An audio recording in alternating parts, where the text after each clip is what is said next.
So here we are at the whiteboard, and I am going to walk you through the steps to completing a cadence in chorale style.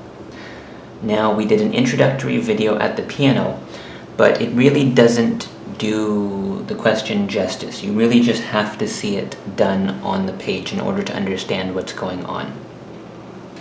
Now remember, the rules we're going to use to complete this question are the same rules that we learned to complete the keyboard style cadences in level 7. First thing we do is ask what's in the bass, and then we ask are there any common tones, and then we ask ourselves what's left over, and we try to use the smoothest voice leading possible. So down here on the whiteboard, we are going to write an authentic cadence in F major, and over here we are going to write a Plagal cadence in E minor. Let's go ahead and get started.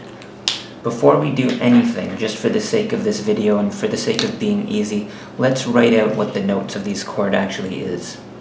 So the 5 chord in F major, the dominant chord is C, E, G, and we're going to double the C.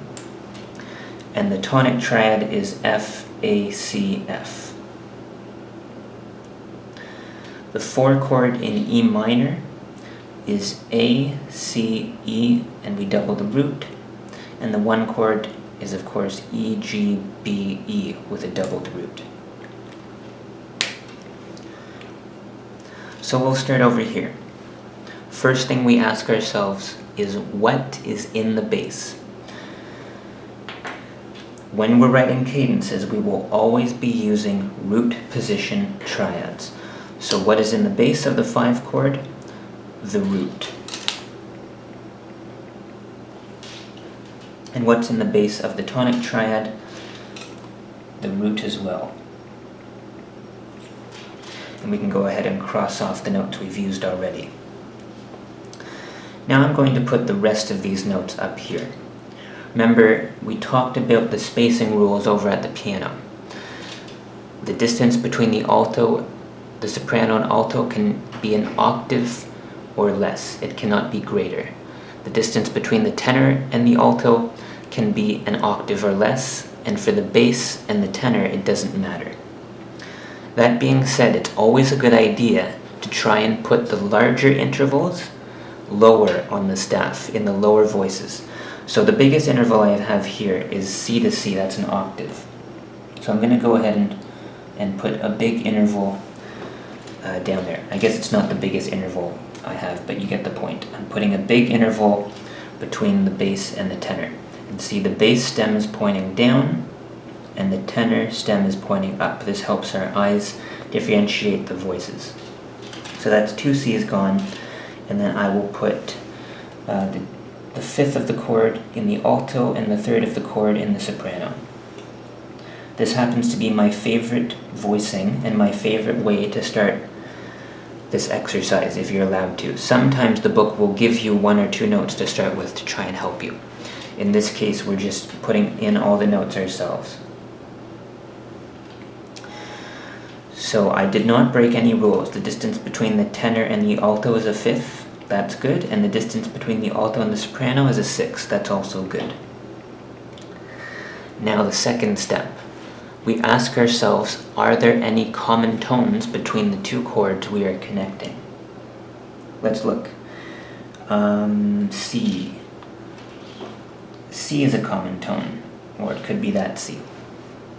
Now one of the C's in this chord is already moved because it has to. But this C is left over, so I'm going to make sure that that C stays in the same voice. In this case, it's the tenors. They don't have to move. So that turned out to be a common tone, like this. I'm going to write a tie, just so we can help our eyes see it. You don't have to do that on your exam, but that's our common tone. CT for common tone, and then I will cross off this C down here, and now we have an A and an F left over. That's left for the women voices up here. So we're going to try to get the closest possible, or the shortest, we're going to move these notes the shortest possible distance to get to an A and an F. Now what's closest to this E? Probably an F. And if I move that E to an F, can this G move to an A that's really close? Yes, it can. So the E can step up to an F and the G can step up to an A.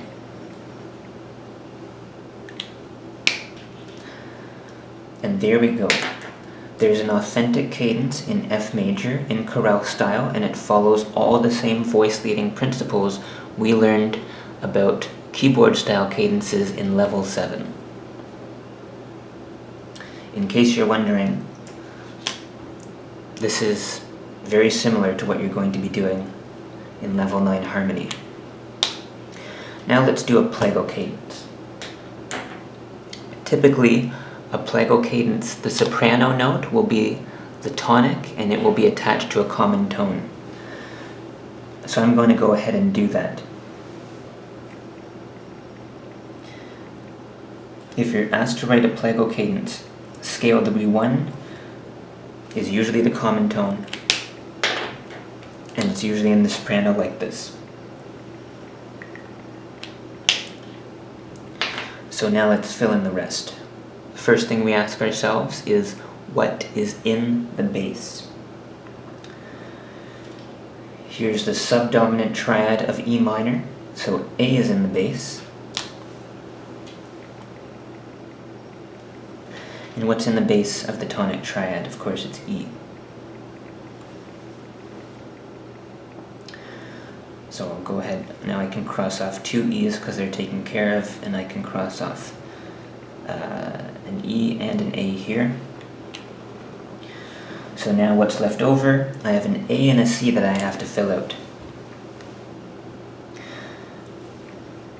Now let's see what I can do. If I put this A here on this line, and then I put a C, middle C, either here or here, that would be breaking a spacing rule, because the upper 3 parts can't have more than an octave in between them. So if I put this A here, I would be forced to break a rule in the upper part, so let's not do that. I'm going to put this C in the tenor, and that creates a very, very big space between the bass and the tenor, but that's okay, because the space is unlimited, theoretically, for us. Now that's a 10th. And then I can put the A up here, and now no rules have been broken. This is an octave or less, this is an octave or less, and this is unlimited. Now the next thing I ask myself is, are there any common tones?